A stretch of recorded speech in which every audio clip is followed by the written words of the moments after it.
오늘 우리에게 주시는 하나님의 말씀입니다. 디모데후서 2장 3절로 7절의 말씀 제가 봉독합니다. 너는 그리스도 예수의 좋은 병사로 나와 함께 고난을 받으라. 병사로 복무하는 자는 자기 생활에 얽매이는 자가 하나도 없나니 이는 병사로 모집한 자를 기쁘게 하려 함이라. 경계하는 자가 법대로 경계하지 아니하면 승리자의 관을 얻지 못할 것이며 수고하는 농부가 곡식을 먼저 받는 것이 마땅하니라. 내가 말하는 것을 생각해 보라. 주께서 범사에 네게 총명을 주시리라. 아멘. 예수 그리스도를 구주로 믿는 사람들을 일컬어 우리는 성도라고 말합니다. 그러면 우리가 예수를 구주로 믿기 전에, 즉 우리가 성도가 되기 전에 우리는 어떤 자들이었느냐에 대하여 성경은 여러 가지로 말씀하고 있습니다. 우리는 본질상 진노의 자식이었다라고 말하고 있고, 허물과 죄로 우리는 죽었다라고 말하고 있습니다. 그리고 공중권세 잡은 자, 즉 악한 마귀를 말하죠. 마귀를 따랐고, 그리고 이 세상의 풍속을 쫓아 살았다라고 말하고 있습니다. 그래서 그 결과 우리가 예수를 믿기 전에 우리는 저주 아래 있었다라고 성경은 말하고 있고, 그래서 우리는 죽어 마땅한 존재라고 성경은 말하고 있습니다. 그런데 그런 우리가 예수 그리스도가 우리의 구주로 오셔서 십자가의 대속 사역을 이루시고 그것을 믿고 예수 그리스도를 내 마음의 구주로 영접하여 성도가 되어지면 어떤 변화가 우리에게 일어나느냐? 예수께서 십자가에서 우리를 위하여 죽으셨기 때문에 우리는 죄의 저주와 하나님의 심판과 하나님의 진노에서부터 우리는 벗어나게 되었고 하나님의 자녀요, 그리고 천국 백성이 되어진 줄로 믿으시기를 바랍니다. 이 놀라운 변화가 일어났는데도 우리가 이 변화를 인식하지 못하고 사는 것은 정말 안타까운 일이 아닐 수 없습니다. 우리에게 이런 놀라운 변화가 일어났다는 거 정말 감사한 일입니다. 할렐루야. 이러한 신분의 변화, 이거는 내가 예수 그리스도를 나의 구주로 포기하지 않는 이상 그 어떤 것으로도 이 신분은 상실되지 않습니다. 이러한 신분에 걸맞게 우리에게 주어진 이 놀라운 축복을 우리는 결코 잃어버릴 수가 없는 것입니다. 자, 이렇게 복된 존재가 되어지는 우리 성도, 그러면 이제 우리는 이렇게 성도가 되었으니 어떻게 사는 것이 성도답게 사는 거냐, 어떻게 살아야 우리가 성도다운 성도가 되는 거냐, 어떻게 살아야 우리를 성도로 부르신 하나님의 뜻을 제대로 이루어드리며 사는 것이냐의 질문 앞에 우리는 서야 되는 것입니다. 그 질문에 대해서 오늘 사도 바울은 알기 쉽게 우리의 성도의 신분 세 가지를 들어서 우리에게 말씀하고 있습니다. 성도의 신분을 우리가 정확하게 알면 우리가 어떻게 살아야 하는지, 그리고 무슨 목적을 가지고 이 세상을 살아가야 하는지에 대하여 우리는 분명한 해답과 그리고 지침, 그리고 방향을 우리는 잡을 수가 있을 것입니다. 자, 그러면 첫째로 성도는 그리스도 예수의 군사다라고 말하고 있습니다. 성도의 신분은 그리스도 예수의 군사, 군인, 병사라는 것입니다. 우리 한국은 병력의 의무라는 게 있습니다. 그래서 일정한 나이가 되고 건강을 가지고 있는 남자들은 누구나 외회 없이 국가의 부름을 받게 됩니다. 그럴 때 어떤 정당한 사유로 징집을 연기하여 허락받아서 조금 징집되는 일자를 늦출 수는 있고, 또 아니면 어떤 특별한 사정이 있을 때는 면제받을 수 있는 그런 이제 법적인 사항도 있죠. 아무튼 우리는 국가가 우리 젊은 남자들에게 병력의 의무를 부과하고 있습니다. 왜 우리는 병력의 의무를 이행해야 될까? 특별히 우리나라는 남과 북이라는 이 대치 상황, 대치 국면에 있고 분당 국면에 있습니다.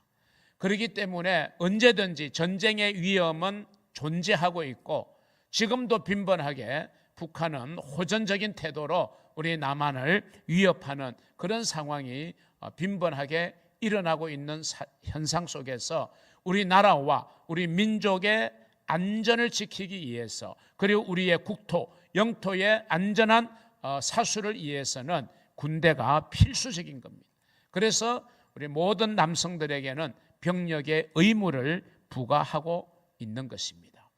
자, 그러면 왜 우리는 그리스도 예수의 군사가 되어야 되는가?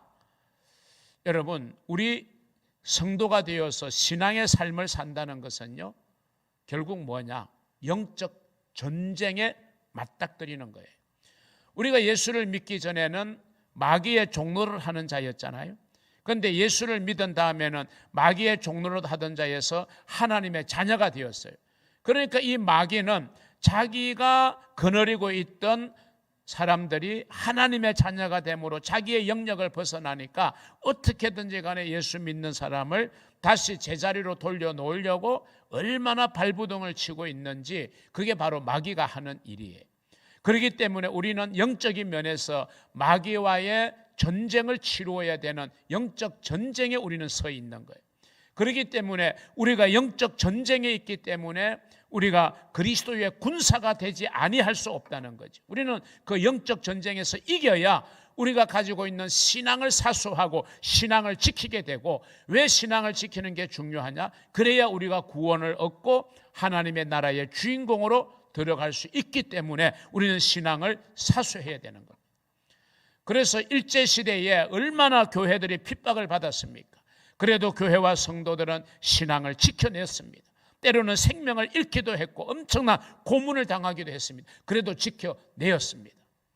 6.25의 그 전쟁 속에서도 교회를 지키고 신앙을 지키기 위해서 순교한 사람들이 얼마나 많이 있는지 모릅니다. 그들의 신앙을 지키기 위한 순교의 피가 있었기 때문에 오늘 이 땅 위에 이렇게 교회의 부흥을 우리 하나님은 허락해 주신 줄로 믿습니다. 코로나의 상황 속에서도 그래서 정부의 제재와 압박이 극심했지만 그래도 교회는 예배를 절대로 포기할 수 없었습니다. 어떤 방법으로든지 간에 예배는 계속 되어야 할 우리의 의무입니다.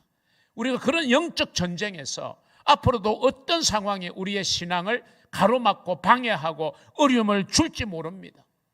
그러나 어떤 상황이 되더라도 우리가 신앙을 지켜내야 되기 때문에, 신앙을 사수해야 되기 때문에 우리는 그리스도 예수의 좋은 군사가 되어야 된다는 거예요.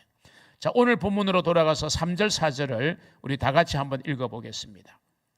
너는 그리스도 예수의 좋은 병사로 나와 함께 고난을 받으라. 병사로 복무하는 자는 자기 생활에 얽매이는 자가 하나도 없나니 이는 병사로 모집한 자를 기쁘게 하려 함이라. 아멘. 여러분, 이 말씀에는 두 가지 사실이 강조되고 있어요. 첫째는 모든 성도는 그리스도의 좋은 군사다.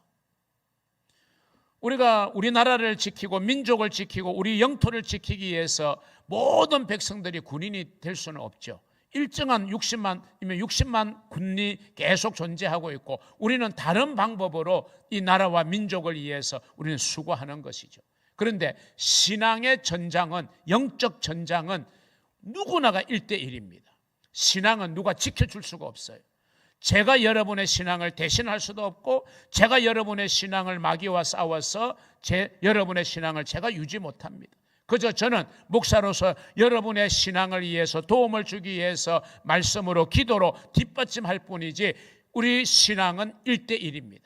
하나님 앞에서 1대1의 신앙을 우리가 유지해야 되고, 그래서 우리의 신앙을 무너뜨리려고 하는 악한 마귀와 여러분의 한 사람 한 사람이 1대1로 싸우는 겁니다. 그래서 우리 모든 성도는 그리스도의 좋은 군사가 되어야 된다라고 하는 것이고요. 그 다음에 이 말씀의 두 번째 사실은 군사는 뭐라 그랬어요? 병사로 모집한 자를 기쁘게 하려 합니다. 그를 위해서 자기 생활에 얽매이는 자가 하나도 없다. 그래서 두째로 군사는 자기를 위해서 사는 존재가 아니라는 거예요. 자, 우리가 편하게 살 때는 여행 가고 싶으면 자유롭게 가고 일정 잡고 뭐 외박할 수도 있고 외출할 수도 있고 단기 여행, 장기 여행 자유롭게 할 수 있어요. 그런데 여러분, 군인은 그 자유가 없습니다. 외출, 외박 반드시 허락받아야 나올 수 있습니다. 휴가 허락받아야 나올 수 있습니다.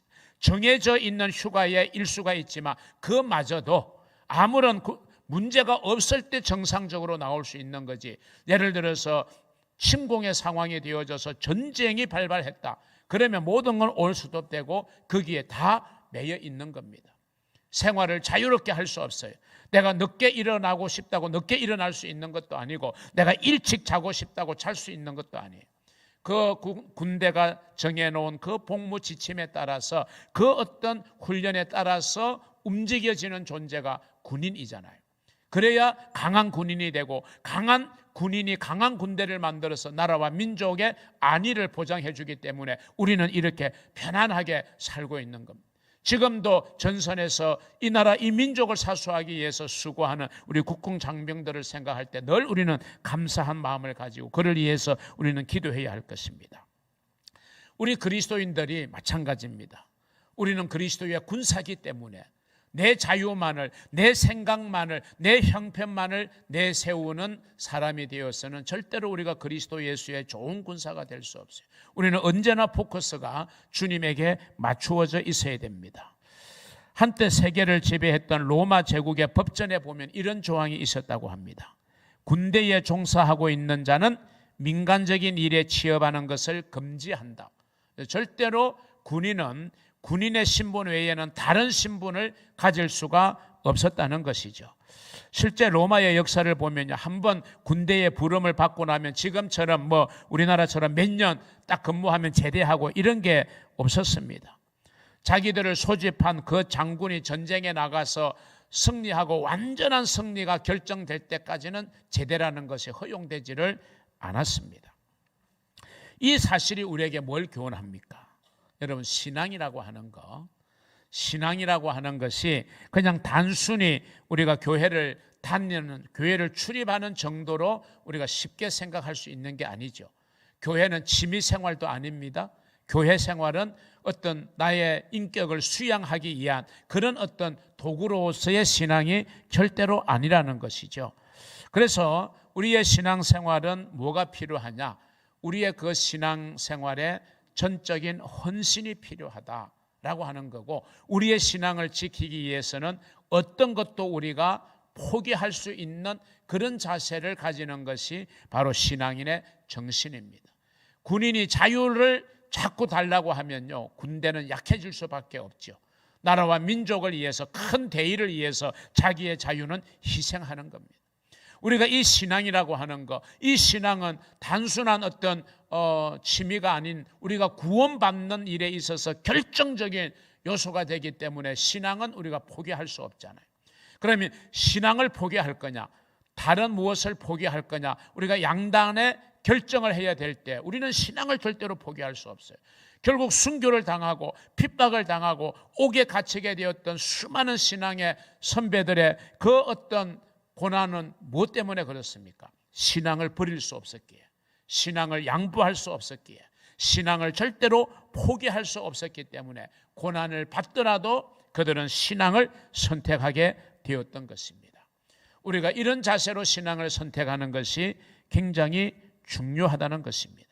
우리가 전적인 헌신이 필요한 겁니다.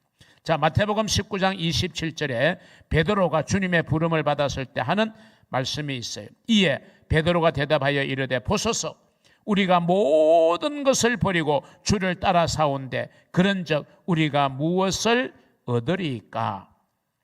예수님의 12제자가 부름을 받았을 때 사실 그들은 자기들의 모든 것들을 내려놓고 오직 주님 한 분만 따라다녔습니다.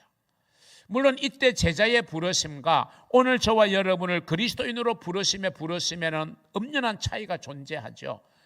그러면 이 말씀의 의미가 뭐냐?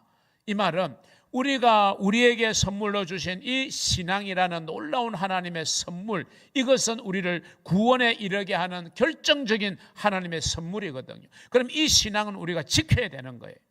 그럼 이 신앙을 지키기 위해서 뭔가 희생이 요구된다고 하면 그 희생을 우리가 기꺼이 감당하겠다는 자세, 이것이 지금 베드로의 고백이 우리에게 주는 교훈입니다. 우리는 세상의 향락과 신앙을 우리가 선택해야 된다면 우리가 세상의 향락을 위해서 신앙을 버릴 수는 없지 않습니까? 세상의 향락을 버리고 우리가 신앙을 선택하는 결단을 할 수 있어야 된다는 거죠. 많은 경우에는 이 모든 것들이 겸하여 갈 수 있는 거지만 어떤 특별한 사안에 있어서는 반드시 우리가 버려야 되고 포기해야 될 부분들이 있습니다. 그래야 내 신앙을 유지하고 지킬 수 있는 부분들이 있습니다. 그럴 때 우리가 버려야 될 것을 과감하게 버릴 수 있고 포기할 수 있는 그런 자세, 이게 바로 우리가 신앙을 지킬 수 있는 그리스도의 좋은 군사가 가져야 될 자세인 것입니다. 저와 여러분은 예수 그리스도의 군사로 부름받았음을 언제나 인식하고 그분의 좋은 군사가 되기를 힘쓰는 여러분이 되시기를 주님의 이름으로 축원합니다. 두 번째요, 성도는 경계하는 자입니다. 경계하는 자. 자, 본문 5절을 같이 읽어보겠습니다. 경계하는 자가 법대로 경계하지 아니하면 승리자의 관을 얻지 못할 것이며. 자, 이 말씀에서도 두 가지 사실이 강조되고 있어요. 첫째는 모든 성도는 경주자라는 겁니다. 경주자. 여러분, 우리가 국가대표 간에 경기를 합니다. 올림픽을 할 수도 있고 세계 선수권 대회를 할 수 있고 월드컵도 하게 되죠. 그럼 우리 국민들이 국가의 대표가 되어서 출전하는 건 절대로 아닙니다. 아주 소수의 선발되어진 과정을 통해서, 선발 과정을 통해서 선발된 사람만이 경기장에 나서는 거예요. 그래서 우리는 그 사람을 선수 한 개인으로 보는 게 아니라 국가대표라는 명칭을 부여하는 거예요. 우리 국가를 대표해서 선발된 선수가 우리 국가의 명예를 걸고 국가의 이름을 걸고 경기장에 나서기 때문에 우리는 단순히 그 한 사람의 경기로 보는 게 아니라 이거는 우리 국가를 대표하는 경기이기 때문에 우리 국민들은 어떻게 합니까? 열심히 응원하고 시간 내어서 TV 앞에 모여서 막 박수치고 환호하고 막 응원을 보내주고 또 현지에서 열리면 거기에 직접 현장에 갈 수 있는 사람은 가서 거기에서 열띠게 응원하면서 우리 국가를 대표하는 선수들이기 때문에 우리가 그들을 응원하고 박수치는 거죠. 그러다가 그들이 좀 잘못된 행동을 하면 그는 마치 국가대표이기 때문에 우리가 그들을 질타하고 하기도 하는 것이죠. 여러분, 국가를 대표한다는 것은 참 큰 책무를 지고 있는 거죠. 그런데 우리 신앙의 경주는요, 여러분을 대표할 수 있는 대표자가 없어요. 여러분 각자가 신앙의 대표가 되어야 되는 겁니다. 여러분의 신앙을 제가 지켜줄 수 없어서 여러분이 각자가 예수 그리스도의 군사가 되어야 되는 것처럼 여러분이 달려야 되는 신앙의 경주, 이것도 신앙의 경주잖아요. 누가 대신할 수가 없는 것입니다. 그래서 경주자의 자세는 어떠해야 됩니까? 히브리서 12장 1절은 이렇게 말합니다.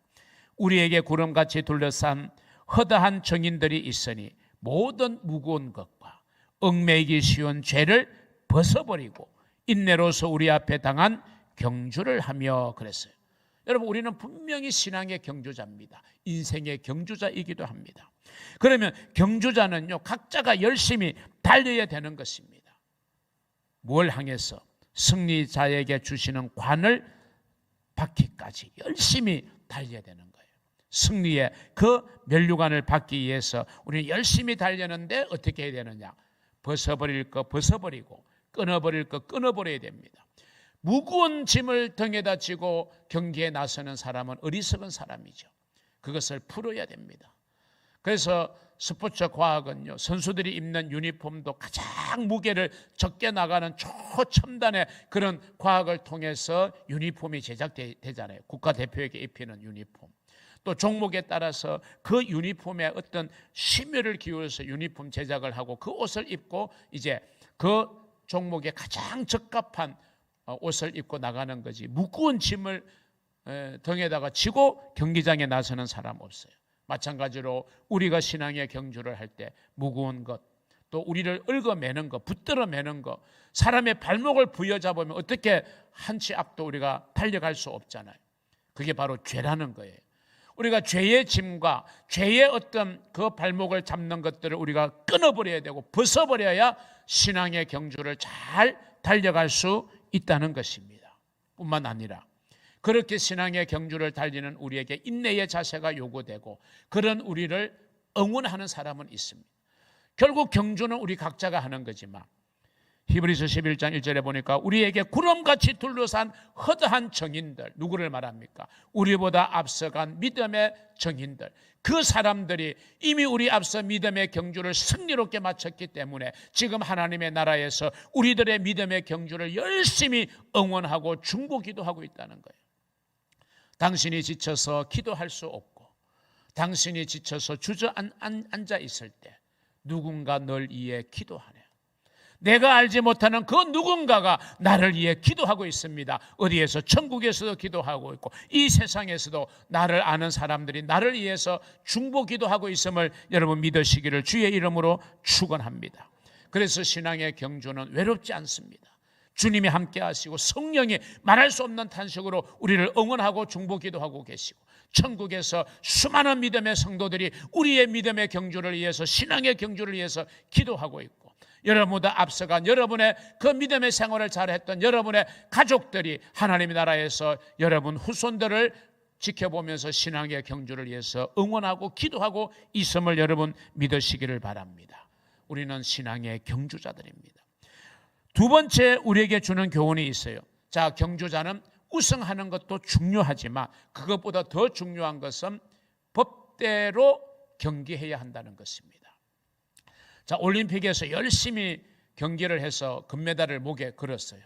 전 세계의 매스컴이 그 사람에게 집중됩니다. 그래서 목에는 자랑스러운 금메달을 걸고 시상대에 올라서 금메달리스트가 됩니다. 양쪽의 은메달, 동메달리스트를 손을 잡고 굉장히 기뻐합니다.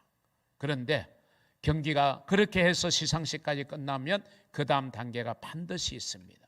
그게 뭐냐면 도핑 테스트라는 거예요. 모든 그 사람들은 도핑 테스트를 받아야 돼요. 소변 검사를 통해서 이 경기를 하기 전에 금지된 약물을 복용했는지, 그래서 그 약의 어떤 힘을 더 빌어서 이 경기에 뛰어서 우승을 했는지 도핑 테스트를 하는 거예요. 거기에 딱 걸리게 되면요, 받았던 금메달은 그 시로 박탈 수 있는 규칙도 있습니다. 그만큼 경기에는 법이 중요한 거예요. 자, 우리의 신앙의 경주, 내 생각대로 달릴 수 있는 게 아니에요. 내가 하고 싶은 대로 신앙생활을 하는 게 아니에요. 신앙에도 그 나름의 법이 있는 겁니다. 그럼 신앙의 법이 뭘까요? 그게 바로 하나님의 말씀입니다. 우리가 하나님의 말씀을 우리가 묵상하고 하나님의 말씀을 마음에 담고 그 말씀대로 순종하고 말씀을 따라가는 성도들이 되어야지, 그래야 신앙의 경주가 승리하게 되지, 우리가 말씀의 원리를 벗어나면 안 돼요. 우리가 신앙생활을 하면서 그저 세상의 성공과 축복만을 구하기도 합니다. 물론 성공과 축복이 우리에게 필요하죠. 그러나 하나님의 법을 떠나서는 우리가 절대로 되어서는 안 되는 것이죠. 우리는 성도들의 올바른 삶을 회복해야 될 때입니다. 마지막 세 번째, 우리 성도들은 수고하는 농부라고 그 신분을 설명합니다. 오늘 본문 6절을 같이 봅니다. 수고하는 농부가 곡식을 먼저 받는 것이 마땅하니라. 아멘. 자, 이 말씀에서 수고하는 농부라는 표현이 있어요. 이 수고한다는 말의 헬라어는요, 코피온타 레오르긴입니다. 코피온타 레오르곤. 이 코피온타의 뜻은 피로를 느끼다, 열심히 일하고 노동하고 수고함으로 좀 몸이 많이 약해졌다, 피곤하다, 이런 것을 의미하는 헬라어가 바로 코피온타 레오르곤입니다. 그래서 이 수고하는 농부라는 말은 이 농부가 하는 일은 농사일이니까 농사일을 너무 열심히 하고 그 일이 고되고 힘들기 때문에 때로는 피로도 느끼고 때로는 몸에 이상도 오고 정말 힘든 그런 과정이죠. 그런데 농부가 그런 수고가 없다고 하면요, 뭐가 없을까요? 열매가 없어요. 결실이 없어요. 그러니까 열매와 결실을 위해서는 농부가 수고하는 것은 가장 중요한 게 됩니다. 농사의 지식도 필요합니다.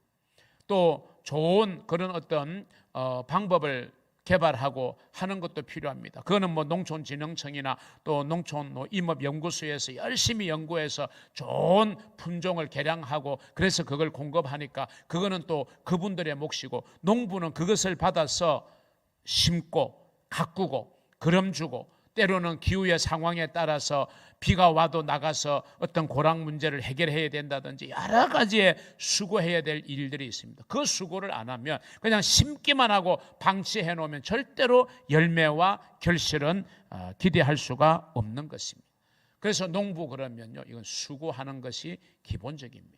우리 예수 그리스도를 믿는 우리 성도들을 일컬어서 수고하는 농부라고 그랬잖아요. 우리는 다 영적 농부입니다. 그럼 농부가 농사를 짓는 목적이 어디에 있죠? 열매 맺는 거, 어떤 수확을 거두는 거, 성경에 제시되고 있어요. 그 열매를 우리는 맺어야 되는 거예요. 신앙의 열매를. 그러면 신앙의 열매를 맺기 위해서 우리는 어떻게 해야 되느냐? 신앙의 수고, 영적인 수고가 반드시 수반되어야 우리가 영적 열매를 맺을 수 있다는 겁니다. 세상에 공짜는 없다는 말이 있어요. 그냥 우연하게 열매가 맺었다, 이건 있을 수 없어요. 사람의 손길이 가지 않고 열매 맺는 것은 하나님이 다 때를 따라 햇볕과 비를 주셔서 하나님이 친히 기르시기 때문에 그렇습니다. 우리가 나름대로 목적을 가지고 뭔가 심어서 열매를 거두기를 원한다면요, 우리는 그냥 심어놓기만 해서는 안 돼요. 당연히 우리는 수고해야 됩니다. 여러분, 신앙에 수고가 있어야 돼요. 그리고 성경은 약속하잖아요. 너희의 수고가 결코 헛되지 않은 줄 알미라. 고린도전서 15장 58절은 그렇게 말씀하고 있습니다. 여러분, 농사 짓는 일이 수고가 반드시 수반되어야 되는 것처럼 우리가 신앙생활 속에서 열매 맺는 신앙인이 되기 위해서 우리는 열매를 맺어야 됩니다. 우리가 한 사람의 그리스도인으로서 우리는 회개의 열매, 또 우리가 회개하여 그리스도인이 되었을 때 우리는 맺어야 될 수많은 열매가 있어요. 찬양의 열매, 입술의 열매, 감사의 열매, 전도의 열매, 기도의 열매, 많은 열매를 맺어야 돼요. 그리고 정말 우리가 맺어야 될 열매를 성령의 9가지 열매, 그래야 우리의 신앙에 성숙함이 있는 거고, 그래야 하나님의 나라에서 합당한 우리가 삶을 살아갈 수 있는 이 땅에서의 준비는 그러한 성령의 열매를 맺어가는 거예요. 그래서 우리 신앙인들은 영적 농부들입니다. 열매를 맺어야 되고 수확을 해야 되고 결실을 거두어야 되는 농부와 같은 존재, 그것이 바로 우리 그리스도인이라는 사실을 여러분 믿으시기를 바랍니다. 사랑하는 성도 여러분, 사람에게는 누구나가 오늘의 나보다 더 나은 내일을 꿈꾸는 욕구들이 다 있습니다. 또 신분으로 말하면요, 신분이 상승하고자 하는 욕구가 누구에게나 있습니다. 그래서 사람은 열심히 돈을 벌려고 하고, 그리고 부모들은 자녀들을 열심히 최선을 다해서 뒷바라지하면서 공부시키기를 노력합니다. 왜 그렇습니까? 나는 이렇게 삶의 질이 보다 더 변화되고 향상되게 하기 위한 그런 부모의 마음인 줄로 우리는 잘 압니다. 가난한 농부의 아들로 태어나서 아버지의 하는 일을 계속 이어받는 자녀도 있지만, 또 아버지의 기대를 따라서 열심히 공부해서 그가 원했던 나름대로의 높은 지위에 올라서 많은 사람들의 부러움을 사고 기감이 되는 그런 사람도 있습니다. 어릴 때부터 바다에서 고기를 잡는 아버지의 뒤를 이어서 어부로 살아갈 수도 있지만, 또 어떤 사람은 아버지의 강권, 또 본인의 비전에 의해서 육지로 나와서 열심히 공부해서 아주 높은 자리에 오르게 되는 그런 사람도 있습니다. 무슨 말입니까? 사람이 노력하면, 사람이 열심히 수고하면 신분의 변화는 반드시 일어날 수 있다는 것입니다. 여러분, 우리 성도의 신분, 이거는 기본적으로는 변하지 않는 겁니다. 우리가 믿음을 저버리지 아니하는 한 우리가 성도라는 이 신분은 변하지 않아요. 그러나 이 신분 안에서, 성도라는 신분 안에서 우리가 하나님의 놀라운 축복을 받아야 되는 것은 분명합니다. 그래서 성도의 신분을 가지고 우리가 하나님의 축복을 받는 그러한 복된 삶을 위해서는 우리가 분명한 노력과 수고는 수반되어야 된다. 그래서 오늘 본문은 우리를 군사요, 경주자요, 농부라고 비유하고 있는 겁니다. 여러분, 중요한 건요, 우리가 어떤 신분을 얻느냐가 중요한 게 아니라, 그것도 물론 우리가 중요하게 여기는 부분이지만 더 중요한 것은 그 신분에 걸맞는 삶을 사는 것, 이게 훨씬 더 중요합니다. 자, 열심히 공부해서 행정고시를 패스합니다. 그래서 정부의 고위 공무원이 됩니다. 그러면 공무원이라는 신분을 가졌잖아요. 그 공무원의 신분은 공익을 위해서 살아야 그 신분에 걸맞는 삶이 되지, 사익을 위해서, 자신의 이익만을 위해서 그 공복이라는 위치를 활용하게 되면요, 그 사람은 지탄받는 대상이 될 수밖에 없어요. 그리고 자기의 이익을 더 추구하기 위해서 자그마한 비리를 저질렀다 그러면요, 여차 없이 그는 처벌을 받아야 됩니다. 그리고 어쩌면 그 공직에서 공직을 박탈당할 수도 있는 거예요. 왜? 법대로 하지 않았고, 그리고 그 신분에 걸맞는 일을 하지 않았기 때문에 그런 것입니다. 우리 성도들도 마찬가지예요. 우리가 그리스도의 군사이기 때문에, 우리는 정말 신앙의 경주자이기 때문에, 우리는 열매를 맺어야 되는 영적 농부이기 때문에 우리가 그런 신분에 걸맞는 역할, 그런 것을 우리는 할 수 있어야 됩니다. 그리스도 예수의 좋은 영적 군사인 저와 여러분, 나는 정말 영적 군사로서 신앙의 싸움터에서 나는 제대로 합당하게 군사의 역할을 감당하고 살고 있는지를 여러분 돌아보시기를 바랍니다. 여러분 신앙의 경주장에서 또 신앙의 경주자로서 하나님의 말씀을 붙들고 말씀대로 여러분이 살아가고 있는지를 여러분 점검해 보시기를 바랍니다. 영적 농부로서 우리가 주님이 기대하고 원하시는 열매를 맺어야 되는데, 과연 그 열매 맺음을 위해서 내가 얼마나 묵묵히 정말 수고하고 헌신하고 영적 생활에 내가 힘쓰고 있는지, 그걸 돌아보면서 성도의 신분을 잘 인식하고 그 신분에 걸맞는 삶을 통해서 아름다운 열매를 맺어가는 복된 성도들이 되시기를 주님의 이름으로 축복합니다.